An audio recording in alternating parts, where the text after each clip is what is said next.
welcome to our event. Dr. Robert Heinemann is a licensed psychologist in independent practice and faculty member at the Beck Institute of Cognitive Behavior Therapy from Philadelphia, United States of America. He is also a lecturer at the Philadelphia College for Osteopathic Medicine and serves as senior supervisor at the Cognitive Behavioral Therapy and Assessment Associates. In this evening, we are honored to have Dr. Robert Heinemann as our special guest, leading the webinar entitled Clinical Applications of Mindfulness into CBT. Dr. Robert Heinemann, the stage is yours. Thank you. Thanks for having me. So starting off, let's go over just mindfulness in general. So let's go to the first slide, defining mindfulness then.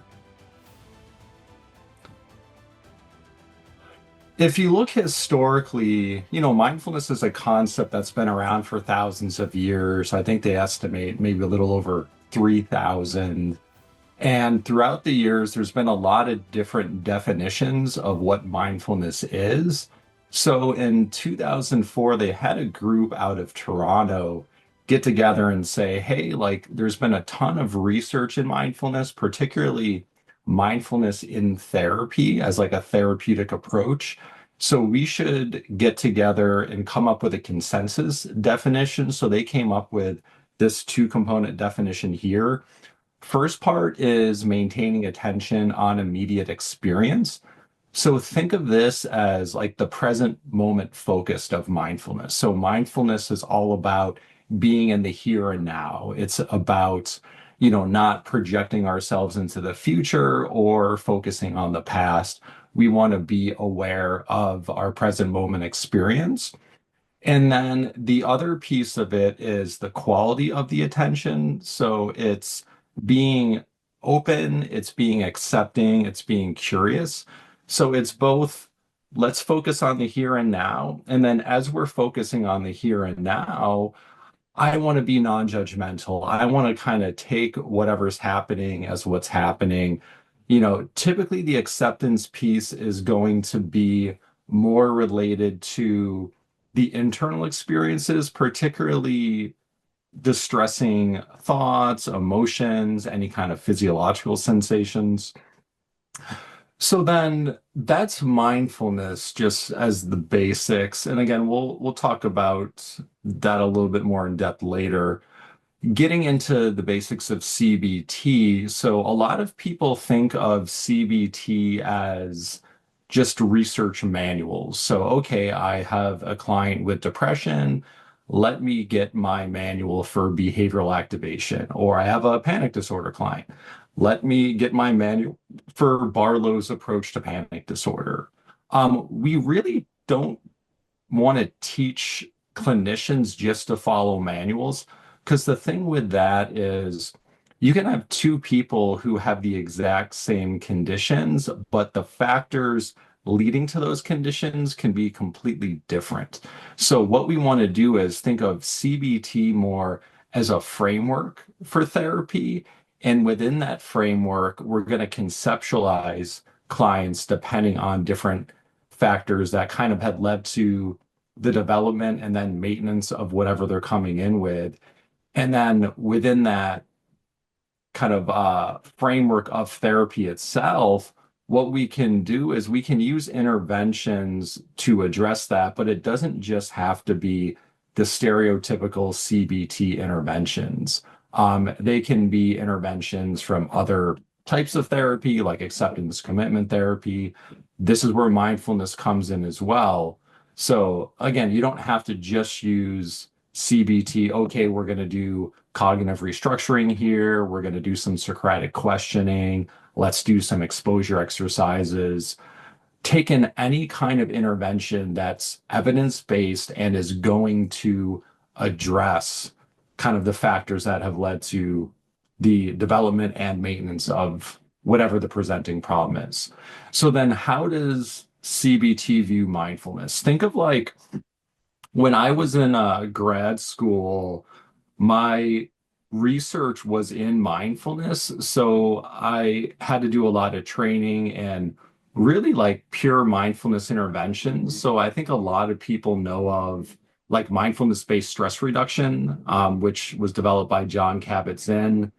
Even mindfulness-based cognitive therapy, even though there's cognitive therapy in the title, it's really just straight mindfulness with some psychoeducation on depression and rumination.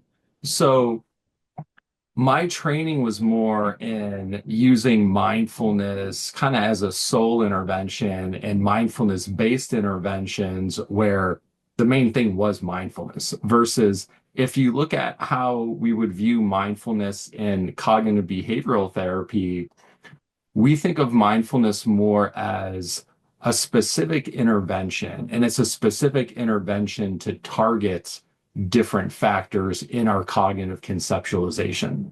So, kind of pure mindfulness, if you listen to like mindfulness-based stress reduction, they'll say it's a way of life. It's just kind of a way of being, versus in CBT, we think of it more as a skill to use.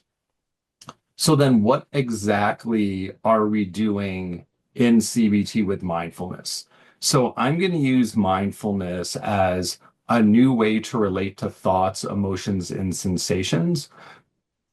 We'll focus today, just because of our limited time, we'll focus on thoughts, but like think about if you're doing clinical work, most of our clients have real problematic relationships to emotions. So, an emotion will show up that they find distressing, and then they have a reaction to it of, I hate this experience. I want this to go away. Then you can have maladaptive coping with that. So, people try to avoid feeling that way, or they get so overwhelmed with them, it kind of like takes over behavior. So, with CBT, I always tell people, we're not controlling emotions. If as human beings we could control emotions at will, then I'd be out of a job. With thoughts as well, like a lot of people think CBT is we're controlling thoughts and we're replacing negative thoughts with positive thoughts. That's not the case either. So we can't control thoughts showing up in our minds. That's why in CBT we call them automatic thoughts.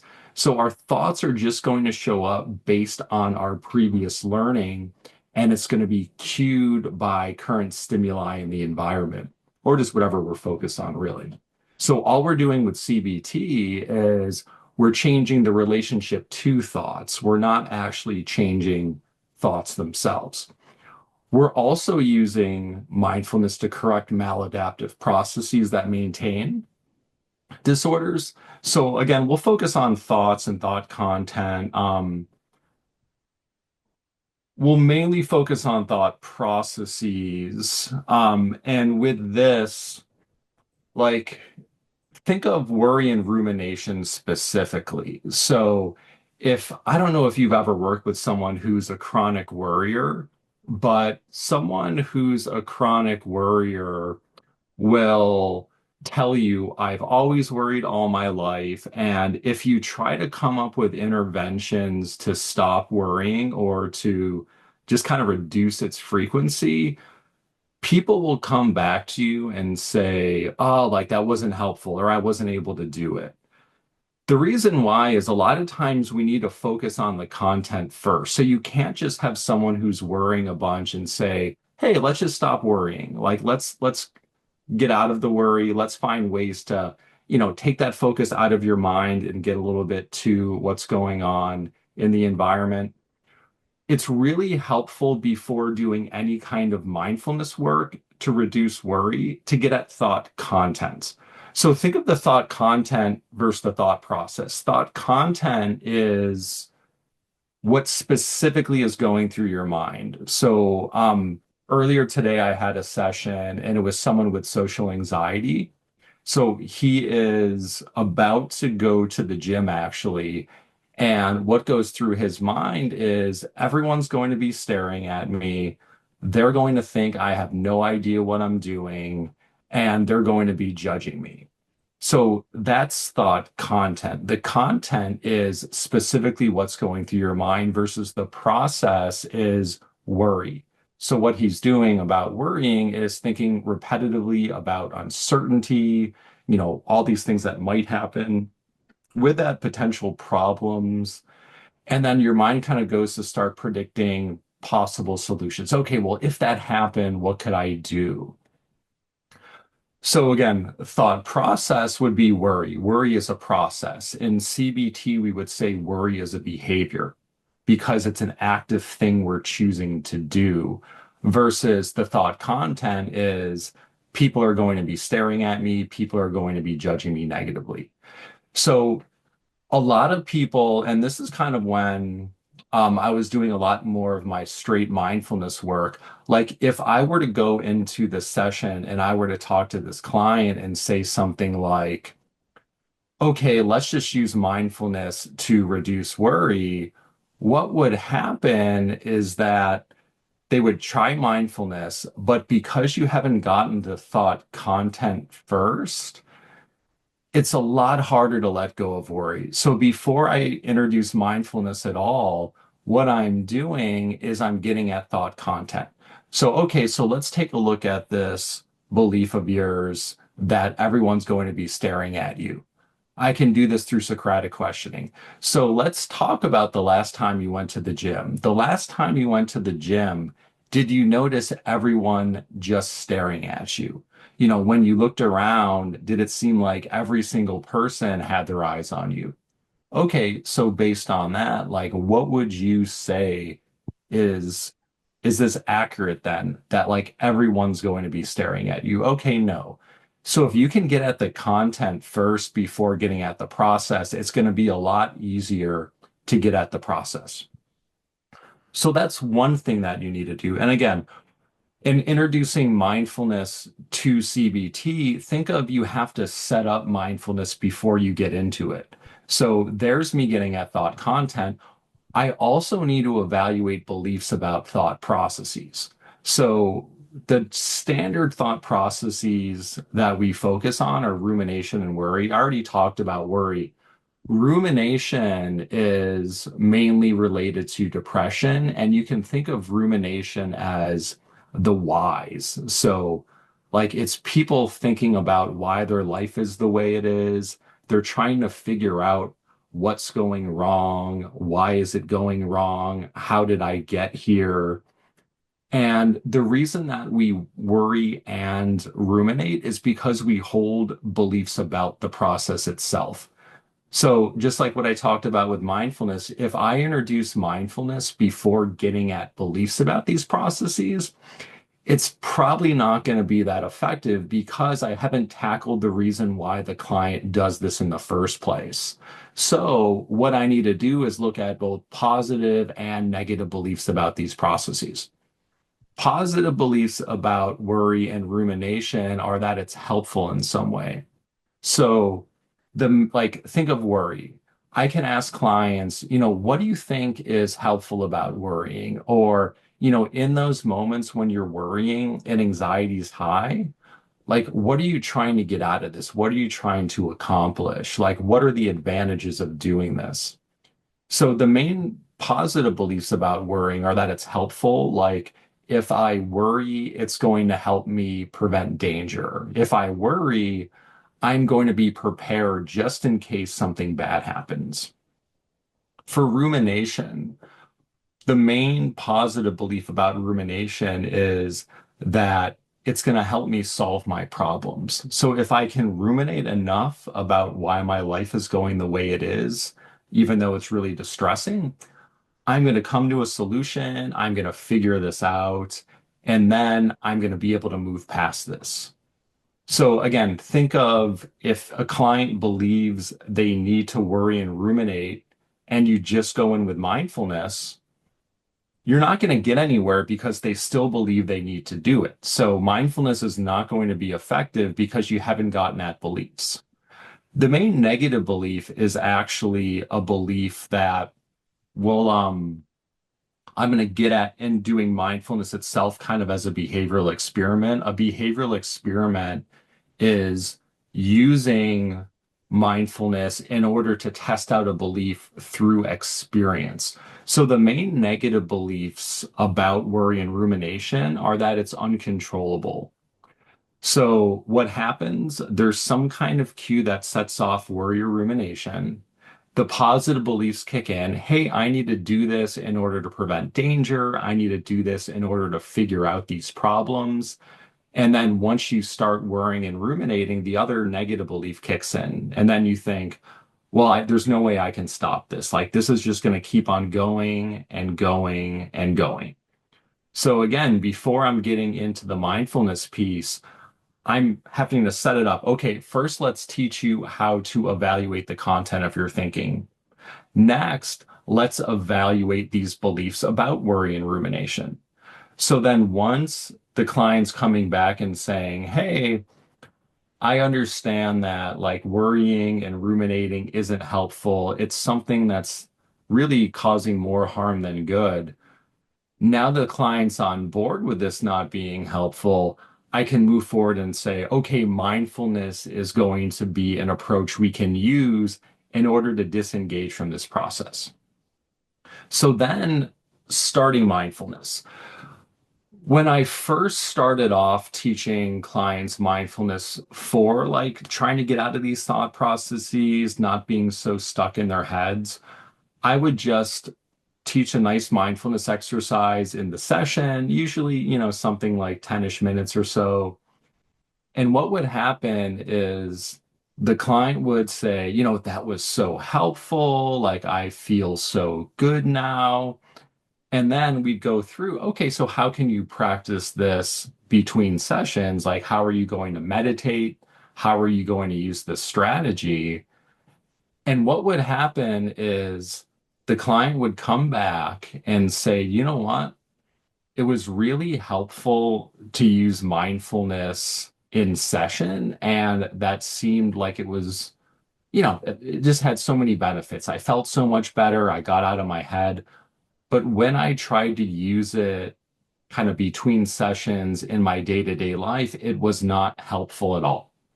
So one of the things that I kind of took note with this is think about learning theory. And learning theory, we want to try to replicate the experience as much as possible of when we're going to use the learning. So if you're in a session with the client, and let's say they feel comfortable with you, they're probably not going to be in the worry or rumination state in the moment. And because they're not in that state, when they try to use mindfulness while in that state, it's just not going to be that helpful because it's different state dependent learning. So what I started doing was an induction. So an induction is I want to replicate the client's experience of this thought process before I start mindfulness. So it's going to mimic the client's experience when they actually start to use this intervention. Also, like, think of emotion. Again, if you learn, like, I can think of like a borderline client who I'm seeing later today. Like, I can go over communication skills with her, but if we're doing role plays and her emotion's not activated, she might be really skillful at using the communication skill in session and role playing. But the minute that she goes out and emotion's really elevated, she's feeling angry, she's not going to be able to use that skill because she didn't learn it with the same emotional state. So what I need to do is I need to activate emotion.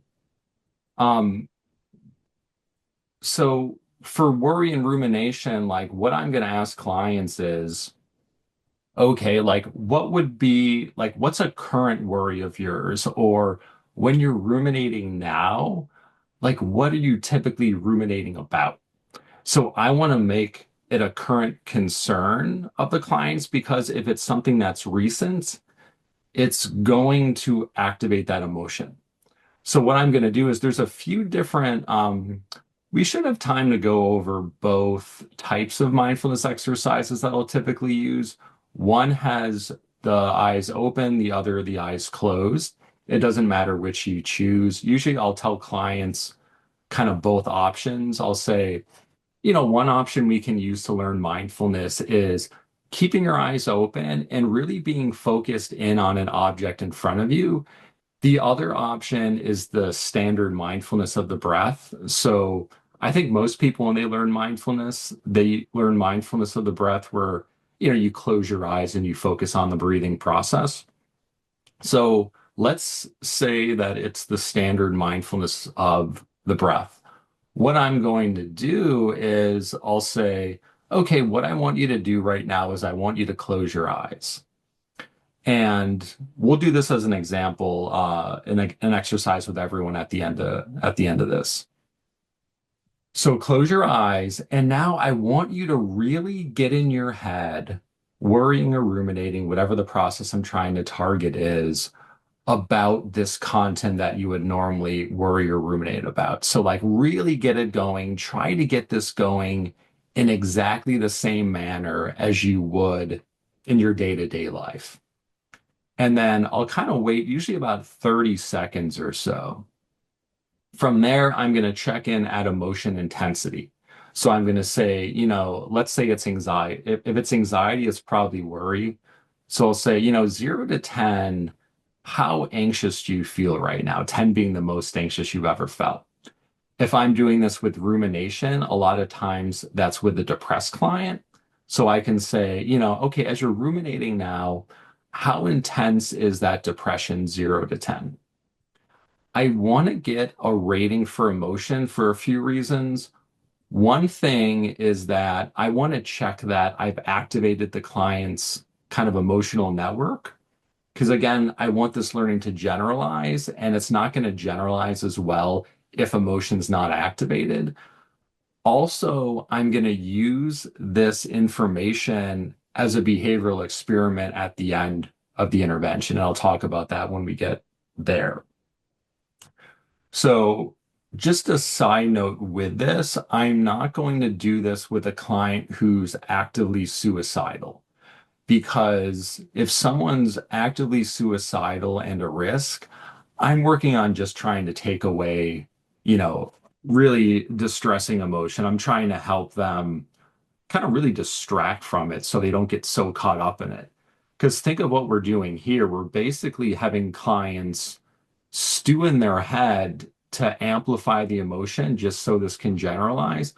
I'm not doing that with someone who's suicidal because that's going to make them feel distressed, even if the intervention itself is kind of helpful in the end of it. So just as a side note there. So now we've done the induction. Again, I've had the client start worrying or ruminating. I'm activating the thought process. I'm activating the emotional state. I've gotten my rating. Now it's time for the meditation. I personally like to record this. So like if I'm in, I prefer to do this in person with the client.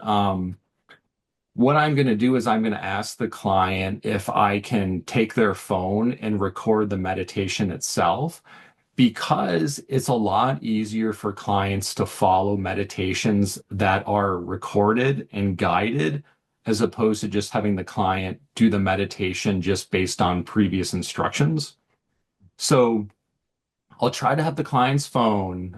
Just one practical issue is like you have to kind of tap the screen every few seconds because, if not, the phone's going to get into lock mode, and then you have to have them open their eyes, you know, open the phone up, put the password in or whatnot. So you have to tap it every now and then just to make sure it doesn't lock on you.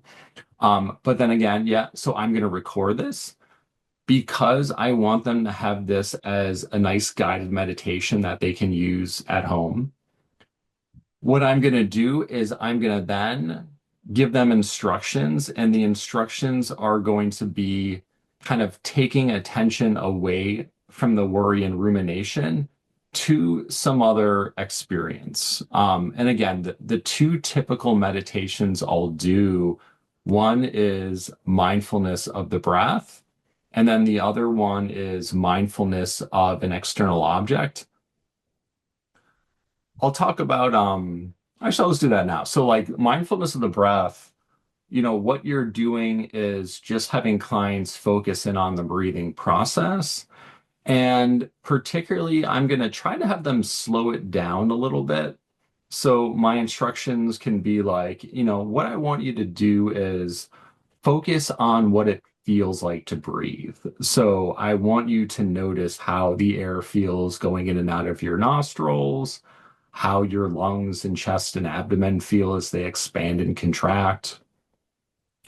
I can say something like you can focus on one specific sensation involved in breathing or the entire process, whatever's most comfortable to you. Again, I'm going to say, I want you to breathe at a pace that's nice and comfortable, preferably a little bit slower than normal, just because there's research that shows, particularly if you slow down the exhale, it can calm the body physiologically. And if you can calm the body physiologically, it's going to kind of reduce the emotional intensity with it. So I'm going to use the instructions. Okay, focus on those sensations involved in breathing.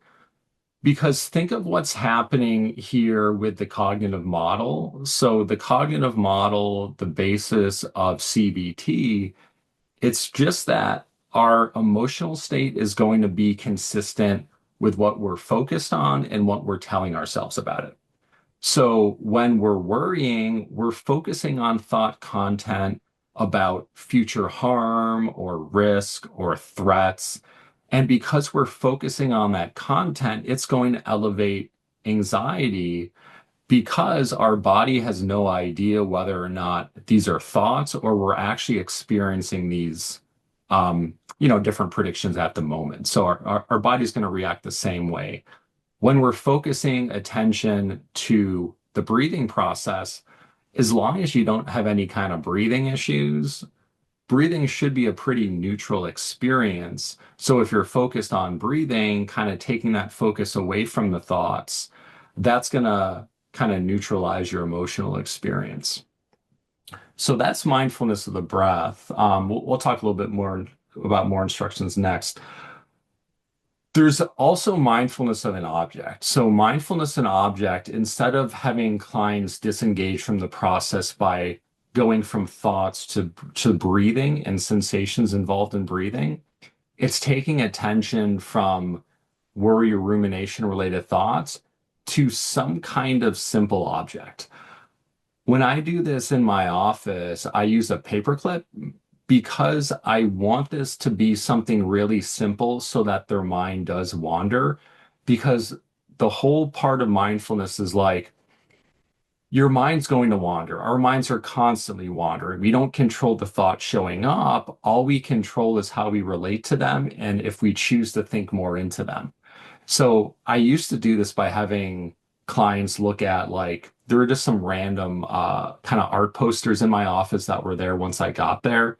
So I would have them look at the posters, but they were of these really complex paintings so that when I checked in with a client at the end of it, I would say, how was that experience? And they're like, oh, like I noticed this and this about this. Like, yeah, I noticed this part of it. There are all these different colors here and here. Because it was so involved, it was easy to keep their focus on it, but that doesn't replicate what happens in our day-to-day experience. So I want clients to look at a boring object, paperclip, a pencil, a pen, because when you're looking at that, it's going to get boring real easily, and then your mind's going to wander. Because I just want people to recognize when their mind's wandering, catch the process, and then redirect from there. So that's mindfulness of an object. So I'm going to be talking clients through this. Usually I'm going to do this for 5 minutes. I used to do it for longer. If you do it for longer and the client has no meditation background, like 10 minutes, usually it's not going to be a comfortable experience because they're going to get really agitated by the end of that. And then all they learned was that wasn't for me. And they'll usually come away saying, I can't do that.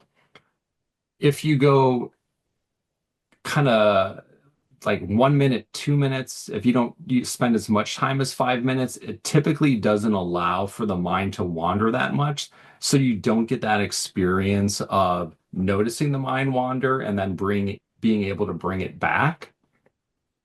So I've settled on 5 minutes. Again, I can adjust to the client. If I have someone who has a meditation background, I can go longer. If I have someone who has ADHD, I can go shorter because 5 minutes might be too much for them. Usually, when I'm working with adolescents, I'll make it shorter, like 2 minutes. So then part of my instructions, I'm going to try to individualize these based on the client. The very stereotypical instructions are just notice when your mind wanders. And then when you notice your mind wandering, bring it right back to the focal object, whether it's the breath, whether it's the paperclip, or whatever the external object is. If I have someone who's perfectionistic, I can add in my instructions, there's no perfect way to do this, or there's no right way to do this. Sometimes I'll work with clients who are really self-critical, and I can say to them in the instructions, there's no need to criticize when your mind wanders. This is just what our minds do naturally. So, just kind of notice when that happens. No need to get down on yourself. Just kind of bring that focus right back to the emotional experience. Again, I'm usually going to do this for 5 minutes. Preferably, I want to check in with the client's emotion at about 5 minutes. And if it's reduced, I'll end the exercise. It's not necessary though, because I'm doing this just to get at certain processes. I'm not doing this for the sole purpose of kind of like reducing emotional intensity. I'm just trying to help clients get out of worry or get out of rumination. So I'm going to check in at 5 minutes. Okay, so where's the emotion now? 0 to 10. Again, 10 being the most intense it can be. And then from there, what I can do is, and again, like the instructions are just simply like, when you notice your mind wandering, bring it back to the present moment. In terms of timing, like usually I'm going to have the instructions first of, focus on the breathing process or focus on the object, notice everything about it, see what happens as you focus on it. I'll typically give like a minute, then say something like, when you notice your mind wandering, because it's likely going to, just kind of acknowledge that and gently bring it back to either the breath or to the external object, like the paperclip or whatnot. And then usually at another minute or so, I'll kind of check in. Okay, again, like your mind's going to kind of wander, go all over the place. Every time, you don't need to beat yourself up. Just kind of acknowledge that's happened and bring it back. Then usually after another minute, I give instructions related to thought suppression. So I'll say something like, you don't have to try to control these thoughts. You don't have to try to force them away or make sure they don't show up. All you have to do is have whatever the object is. So whether it's the breath, whether it's the paperclip, be the focus of attention. And I'll say, think of your thoughts as kind of background noise. So those thoughts are background noise. You don't have to try to control them in any way. Just have your main focus be on the breath as those thoughts just kind of come and go on their own. So again, I'm not trying to encourage thought suppression here. People do like the white bear exercise where they say, I don't want you to think about a white bear for the next few minutes. What happens when you try not to think about a white bear? You think about a white bear. So I'm real focused in on, I don't want you to try to control these thoughts. Just kind of let these thoughts be there, let them come and go on their own. I'm just trying to help the client not think more into the thoughts themselves.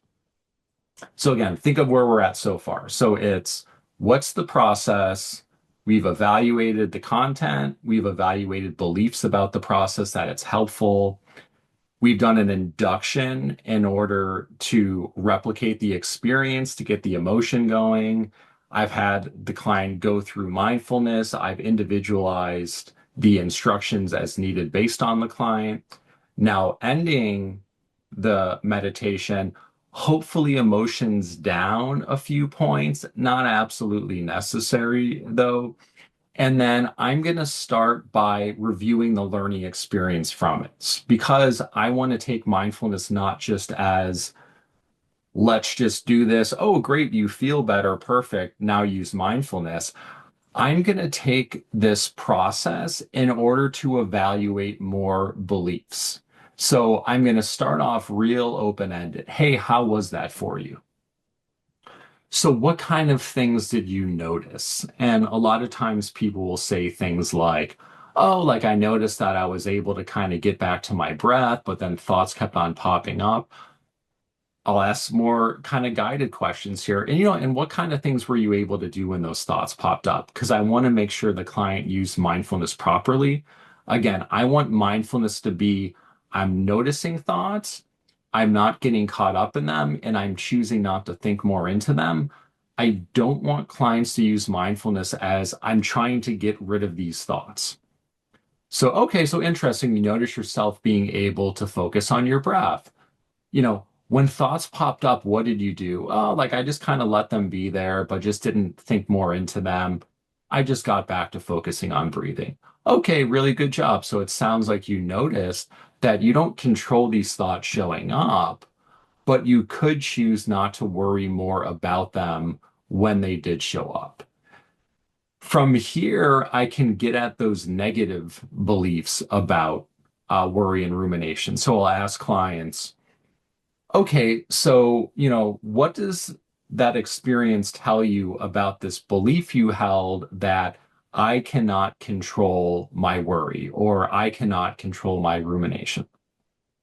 So again, I'm trying to help clients see we don't control thoughts popping up. Those are automatic thoughts, but we control whether we think more into them. So whether we worry or ruminate further.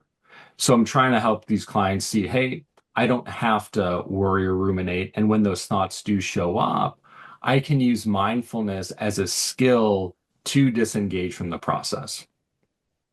So now we've got that learning from it. We've kind of reviewed.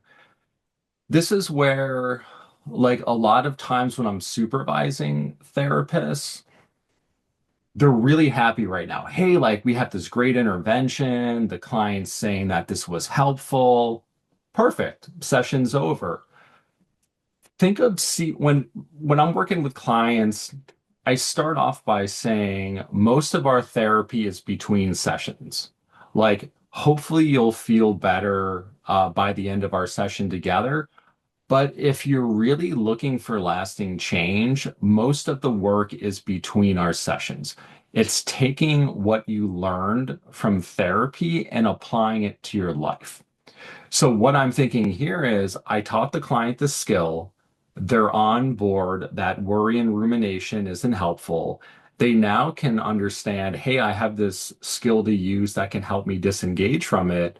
So then how do you apply this to your life? So like the standard CBT term is the action plan. So how am I going to then help the client incorporate this into their lives? That's the action plan piece. If you look at the research and mindfulness practice and outcomes, they would say that it's pretty weak in terms of needing to like meditate. So, you have to spend 5, 10, 15, 20 minutes or whatnot.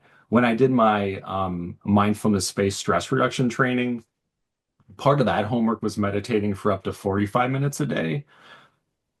Most people aren't willing to do that much meditation. So what I tell clients is, you know, it can be really helpful to follow our recording. Again, I typically do it 5 minutes every day in order to really strengthen this skill. Also, the meditation serves as a reminder because, like, what happens in therapy a lot of times is clients will say, hey, like this session was really helpful. I'm feeling good.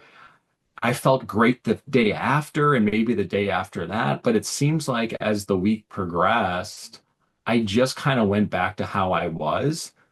That's because as human beings, we're really built on habit. So what happens is something's front of mind, they learn something, they found it helpful, hopefully, and then they're changing the way they're doing things kind of like immediately after. But as life progresses, they're not thinking about therapy anymore. Habitually, they're going back to their old ways of doing things. And then, of course, things are going to return to how they were. So if I can get a client to meditate every day, it serves the purpose, one, of strengthening that skill. So the more you practice it, the easier it gets to use mindfulness as a way to relate to thoughts. And it serves as a reminder system for therapy in general of what they're choosing to do differently. Because of that, I want clients to preferably meditate at the beginning of the day. Because if they wait to the very end of the day, they're not going to have that reminder cue.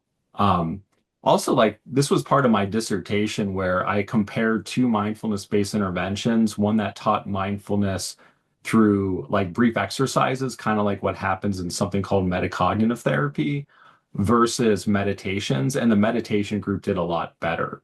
And the meditation group said the main reason was they remembered to use the skills pretty regularly. So I'm going to suggest that to clients. I'm going to get real specific of when they can meditate.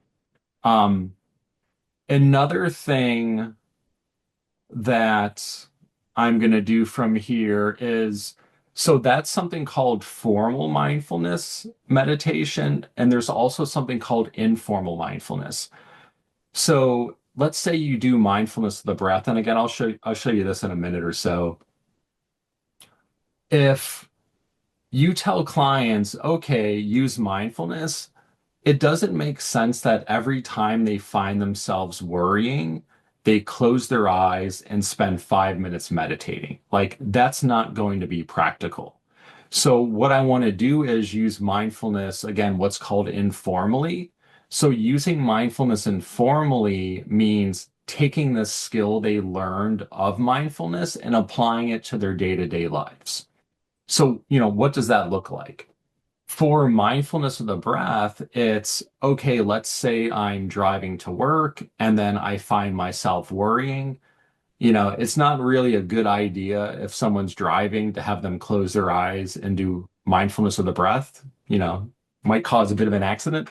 So, what I'm going to tell clients is, the way to use this skill when you're not meditating is keep your eyes open, focus on one or two breaths, and just get back to what you're doing. So, like if you're driving, your eyes are on the road, you're aware of where you're going, focus on a breath, and then just kind of get back to driving.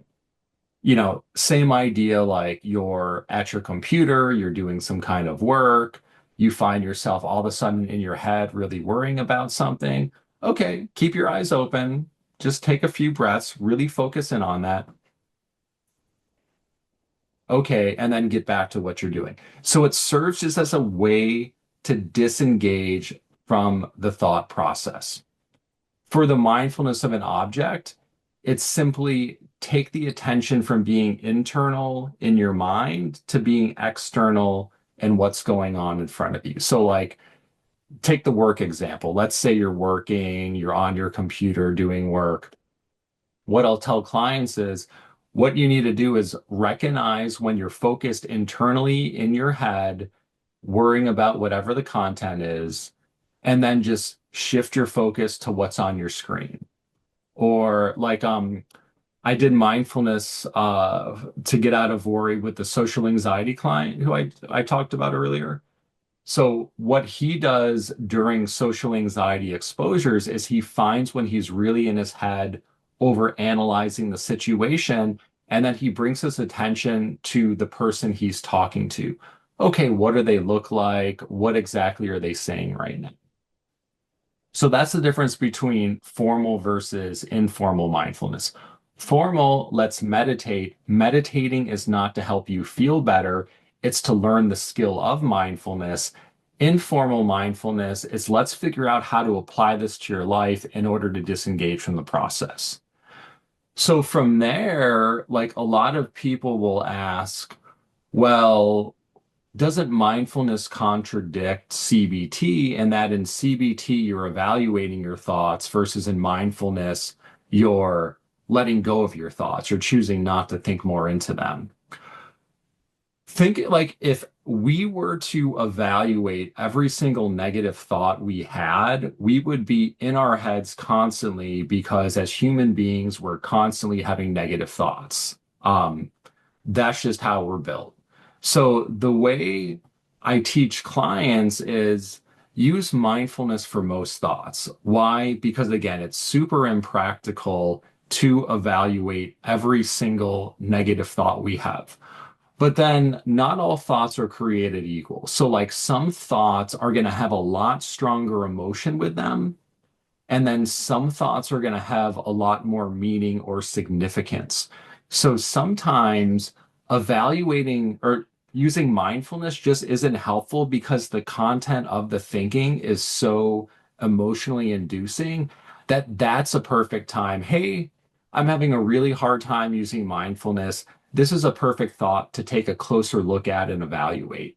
You know, but again, like I want clients using mindfulness for most thoughts because I want clients focused on their day-to-day present moment experience because that's where life happens.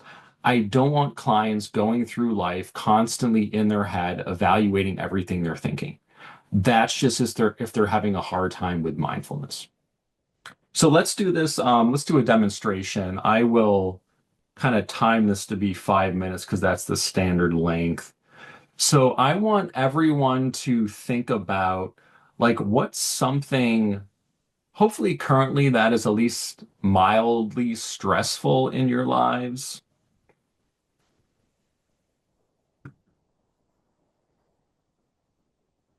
As an American, I have a lot of stressful experiences happening right now. But think about your lives. What's something that's like at least mildly stressful? And we'll just do mindfulness of the breath because that's the standard one. So what I want you to do now is I want you to close your eyes and I want you to really try to kind of worry about this stressful experience as much as you can. So just like you would normally do if, let's say, you were caught worrying about this. So really get it in your mind, kind of stewing in it, worrying about this.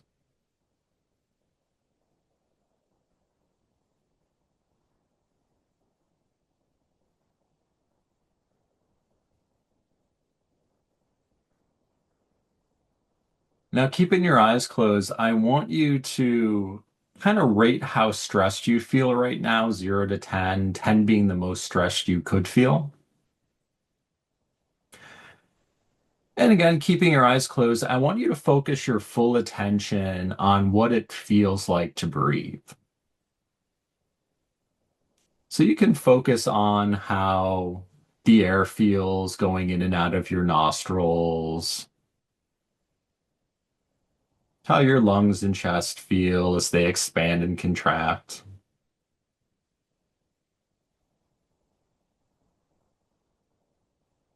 You can focus on one specific sensation or just the entire process as a whole, whatever is most comfortable for you.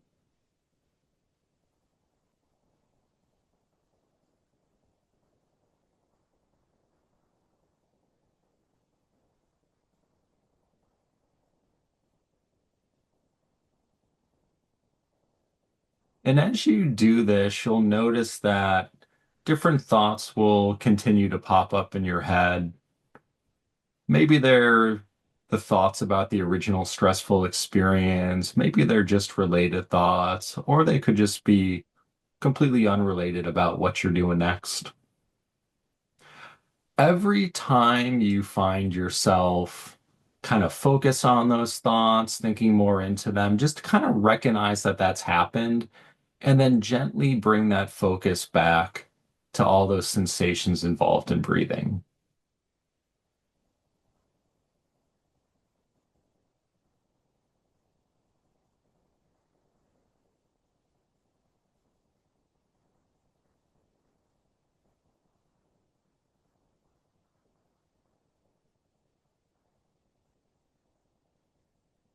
You don't have to try to not have certain thoughts or push them away if they show up.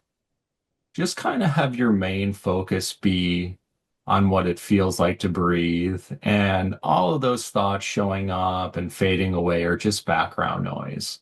So just kind of notice them back of your mind, popping up, letting them kind of do whatever they do on their own, coming and going, as your main focus is just on what it feels like to breathe.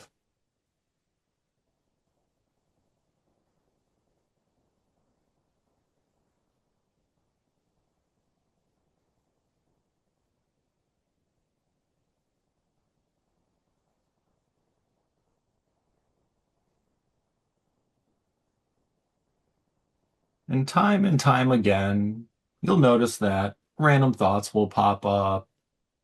You'll get caught up thinking more into them because that's just what our minds do. You don't have to beat yourself up or think you're not doing this right. Just kind of notice that it's happened. And every time you notice that, just acknowledge it and then gently bring that focus back to what it feels like to breathe.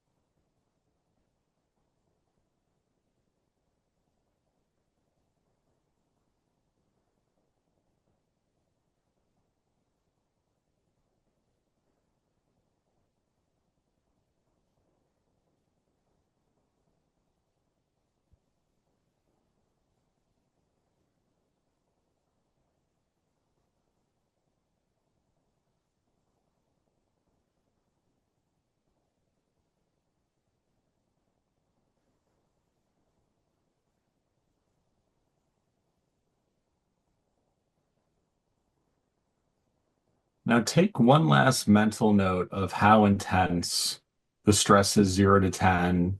And then when you're ready, you can gently open your eyes.